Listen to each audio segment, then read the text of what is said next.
Welcome back to 24 Chambers of Film. I'm Nathan, and today we're doing a movie review for Beetlejuice Beetlejuice. Is this a figment of your imagination?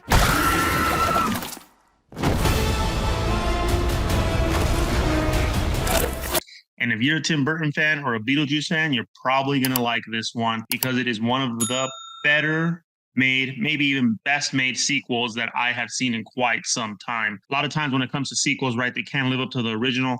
This one, to me, kept everything that people love from the original and just added to the story. Did we need another Beetlejuice sequel?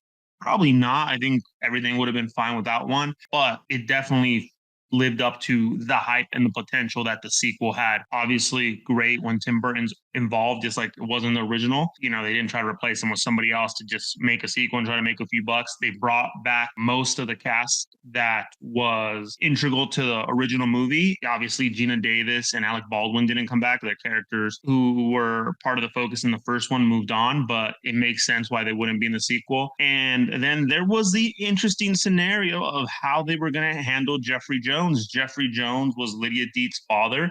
And for those that don't know, in real life, Jeffrey Jones got into some legal hot water, legal trouble because of CP, you know, stuff with minors, and essentially has been blackballed by Hollywood. So how do you bring, you know, he was a big part of the movie in the first one. How do you bring him back, or how do you bring that character back in the second one? Well, they did what I think any studio would have done rather than try to replace him, which I think is always a kiss of death.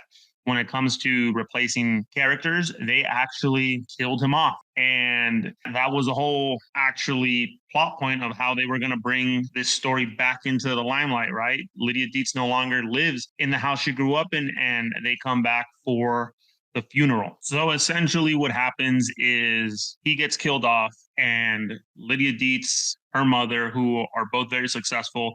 Her mother, you know, has always been an artist, and Lydia Deetz now has a paranormal ghost hunting show. They head back to pick up Astrid, which is played by Jenna Ortega, and that is Lydia's daughter. And they make it clear that her father passed away, and they head back to the town where the house is from the first Beetlejuice, where everything happened, Winter River, Connecticut. And nobody wants to go back, but that's where the mom wants to say goodbye to the dad. He essentially was killed on a trip in the South Pacific. It's pretty funny, the sequence, how he's died. And they actually used claymation for that entire thing because obviously they didn't play him in the movie. He appears in some stock images or old images, and then he appears in this claymation. And I'm actually surprised that his likeness is in the movie in addition to those pictures, because they made this whole claymation sequence and it looks like him. 100% looks like Jeffrey Jones, and it sounds like him. So I'm curious if they have to pay him for that, because in Back to the Future 2, back in the 80s, Crispin Glover, who played George McFly in Back to the Future 1, he was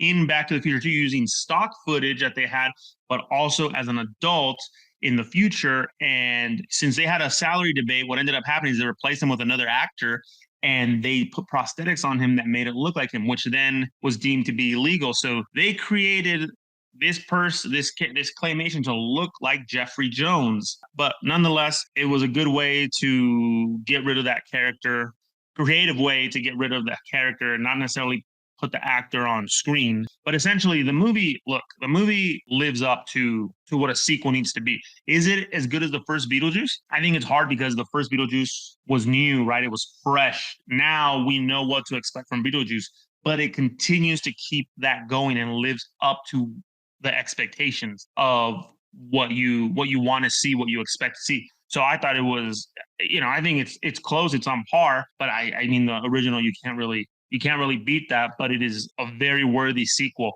Probably one of the better made sequels, best made sequels I've seen. You know, sequels get fumbled a lot, and they definitely knew what they were doing, or they had a plan to not screw this one up, and it worked out. Great movie. I recommend you go watch it if you like Beetlejuice, Tim Burton. I don't think you can really watch it fully and understand everything without watching the first one. I mean, you can go watch any movie, right, and then kind of pick it up, but it definitely helps to watch the first one when you go watch this. So I would say go watch the first one before you head over to check this one out. Now we're going to get into a little bit more detail, so there's going to be spoilers.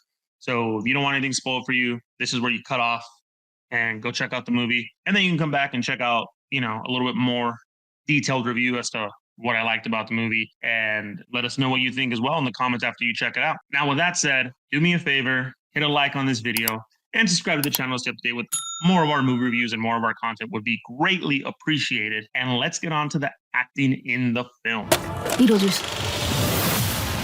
The juice is loose. I'm gonna make you so happy. So as mentioned, the cast basically returns. They were able to bring back everyone that made sense to bring back, or that they could basically bring back without getting destroyed by the media because, as we mentioned, Jeffrey Jones. So Michael Keaton comes back as Beetlejuice. Great as always as Beetlejuice. Does a fantastic job, even though it's, 30-something years later since the original Beetlejuice was released. Winona Ryder returns as Lydia Deetz. To be exact, it's 36 years after the original was released. And Winona Ryder, I think it's great how her character developed in this movie. She did a great job as going from the goth, bratty, anti-authority teen to, in this movie, she's kind of accepted her role in life and essentially sells out to earn a living and make good money. Catherine O'Hara returns as Delia Deetz, her mom, as annoying as ever. Perfectly done by Catherine O'Hara. Great job. Jenna Ortega, new character, Astrid Deetz, that's Lydia's daughter.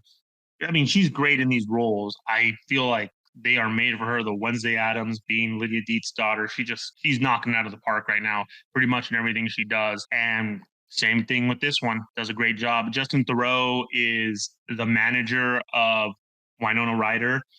His name is Rory. They don't give him a last name. And he's also her boyfriend. And this guy is the biggest douchebag ever.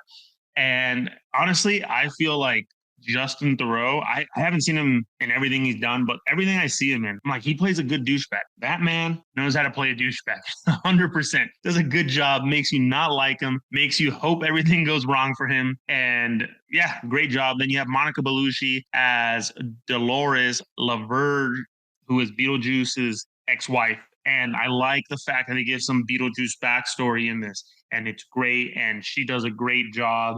She has a great look to her. 100% amazing. Willem Dafoe does a great job as his character. His name is Wolf Jackson. He's basically a detective in the underworld. And in real life, he was an actor who played a detective on TV. And it freaking cracks me up. And then they have this kid, Arthur Conti, who is essentially a love interest of Jenna Ortega's character and an integral part to the story and to kind of help bring Beetlejuice back into the fold. So that's really the main cast, I would say, in the movie. There's a cameo by Danny DeVito, which is pretty funny. I mean, he doesn't really say much, but, he looks like he's a guy in the underworld, a janitor in the underworld, and pretty funny. But everyone did a good job, I thought, in this movie. Everyone, sometimes, when so much time passes, a guy has to come back, or an actor has to come back and play a previous character, and they just can't pull it off. Not the same, right? Michael Keaton, phenomenal job coming back as Beetlejuice. Lydia Deetz, Winona Ryder playing an older Lydia Deetz, spot on point. And Catherine O'Hara being, Delia Deetz, exact same way, exactly what you would expect from her. Perfectly done. Phenomenal job. Everyone did a great job in the acting. Very good. Now, let's move on to the filmmaking on this.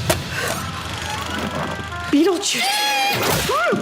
Feel free to express yourself. Don't be afraid.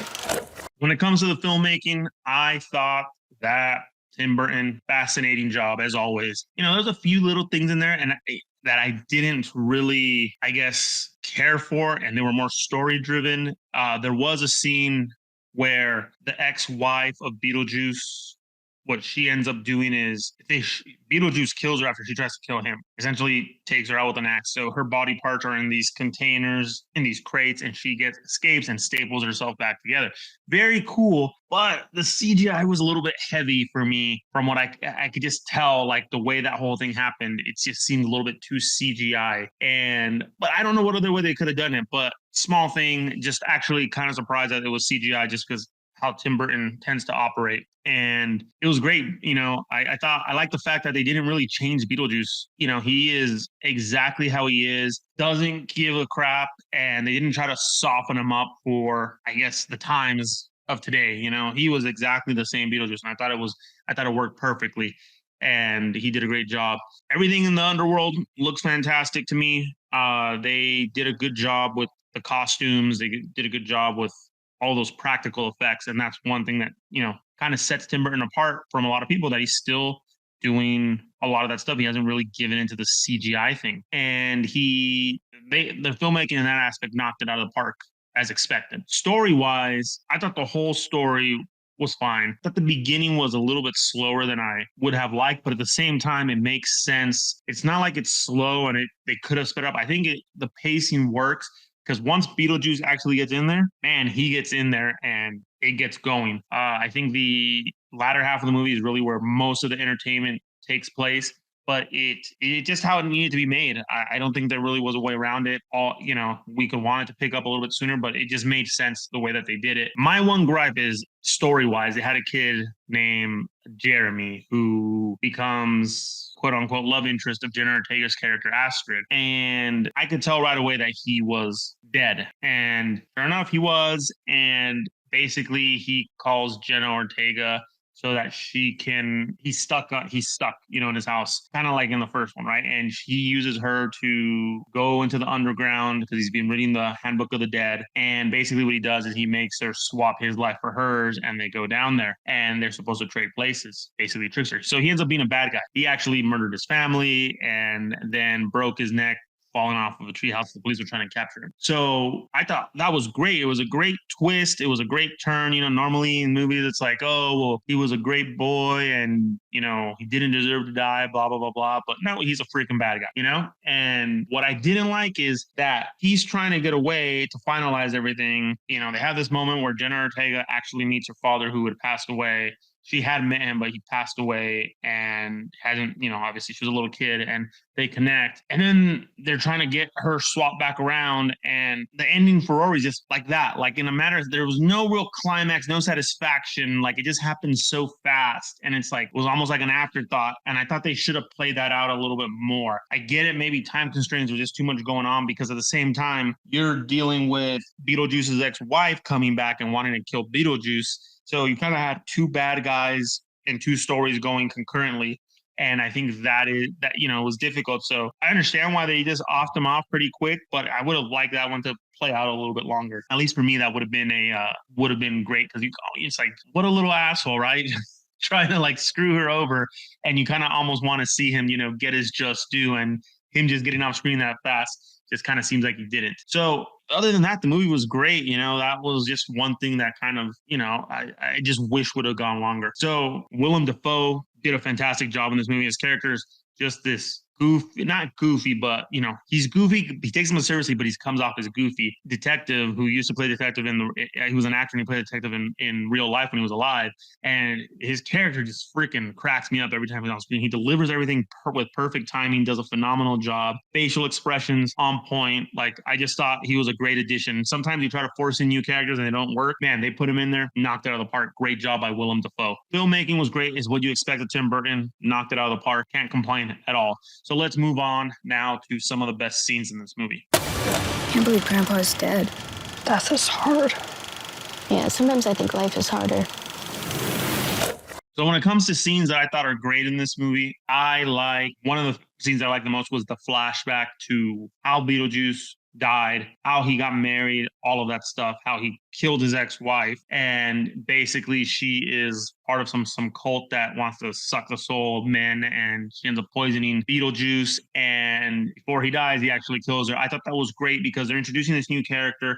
They could have just said, oh, Beetlejuice's ex-wife, not giving you any backstory in it, but they do. They answer some questions, How did Beetlejuice end up there, right? Like, who was he? He was actually a grave robber, I believe, is what it was. And he just tries to make it sound like it's such a noble thing that he does. And it just works. It works very, very well for Beetlejuice's character. The other scene, which I thought was probably the best scene in the movie, there is actually like a dance number and some singing. Basically, Lydia agrees to marry Beetlejuice so he can help her get Astrid back after she gets tricked by that boy into exchanging her life for his. And at the end, right, there's supposed to be the ceremony in the church, and a dance number breaks out, a dancing song number breaks out. It is great. I'm not a big fan of musicals and things like that. Obviously, this is just one scene, so it just worked perfectly, perfect timing, perfectly entertaining, 100% delivered, and it was great. Overall, it was just phenomenal. That scene, I enjoyed it a lot, and it just kind of was a great way to cap off the movie. The other scene that I do want to speak about that I was probably the funniest scene in the movie for me involves Catherine O'Hara. She's trying to mourn her husband, and she's talking to Jenna Ortega, and she says she bought these snakes for whatever ritual, and they've been defanged, devenomed, or whatever, so they're safe, right? And they make a comment about it, and then when she's doing it, she brings out the snakes, and they kill her. They bite her neck, and she dies. And I just thought that was hilarious. Her acting in that scene, on point. I loved it. I mean, she just killed it. Her character is so annoying, but she does such a good job with that character. Like it's just great. It's perfect. You could never have replaced her as that character, man. She knocks it out of the park 100%. I mean, there's quite a few good scenes in this movie. These are some of the ones that I like the best. I definitely think there was more memorable ones. And overall, I thought there's a lot of good scenes. I don't think you could kind of pick quite a few for this segment here. So let's move on to the rating.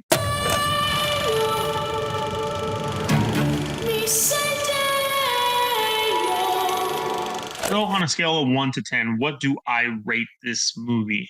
This is a little bit of a tough one because I like the first Beetlejuice. I don't love it. Like, I don't need like a new Beetlejuice, really, like I said, but they made it and they did a good job at it, And I was not really sure how to go about this one because I like it. How much would I watch it? Probably for me, the replayability isn't that high just because it's a fun movie to watch, but it's not necessarily my type of movie. I think I'm going to give this movie like an 8.7. I think that there was a few things that you don't really need to mention, but there were just a little few things that I thought were maybe put in the movie that didn't necessarily need to be in there. That I also like the guy died, Lydia Deetz's dad, and I thought they kind of made him an integral part of the story in a way. Like he had his own little side story going, and I didn't feel that was really needed. And it just they could have just saved some time and moved along without him. He's dead, and they could have just maybe. What would have been pretty funny is that he dies and then reveal he was a shitty person and he ends up in hell like pretty fast, right? Because clearly the real actor was a POS. I mean, that would have been pretty hilarious if they did that. But yeah, I wasn't really a fan of them just kind of keeping this little side story going with him. And like I said, there was, the thing with the boy that Astrid, Jenna Ortega's character, likes. And I didn't really care too much for the manager role that Justin Theroux played. He was annoying as hell, did his job perfectly, being annoying as hell and not someone that's not likable. But I also felt like that kind of dragged on a little bit too much. It really wasn't needed to help the movie, like the story of Lydia move on. I could have done without him. So overall, yeah, like an 8.7 for me, I think is what I'm going to sit on. It was a great movie overall. Again, I have to really sit down and say, I don't like this, I don't like that to bring the score down to that. But it was good, 8.7. For me, the first one was like I'd probably say like a 8.9 or a 9. So it's not that much far behind it. It was a good movie. Like, again, it's not my type of movie really, but I can appreciate it for what it is. I can appreciate everything that goes into it. So again, if you like Beetlejuice, if you like Tim Burton, hell, if you like just Halloween, for Halloween, this is like the perfect movie in my opinion. But if you like this comedic, darker tone of a movie, it is a really good movie. I recommend 100% watching it. Should there be a third one? Probably not. I hope they don't try to go that route. Like, Cobra Kai came out and it was a success, right? The series. And now I heard that they're doing a Cobra Kai movie, which is like, dude, just stop. You got ahead. Now you're going to destroy, like, you did a perfect job with Cobra Kai. Now you're going to bring it into the movies again. And it's like, dude, stop. Like, I hope they don't think about doing something like that with this. I think this is just like the perfect way to cap this movie series, and has all the original cast in there pretty much, and it worked, man. It worked. 8.7 for Beetlejuice from me. Thank you very much for watching the movie review on Beetlejuice. Appreciate you guys taking a few minutes out of your day to watch this. Would appreciate it tremendously if you guys could smash a like on the video, and would love it if you guys could follow us on the channel. We're going to be bringing more movie reviews, more content. We're going to be doing some giveaways, some, streaming subscriptions, things like that. Once we start hitting some milestone followers, and would love for you guys to be part of that. Appreciate you guys watching. Once again, this is 24 Chambers of Film. I'm Nathan. Have a good one.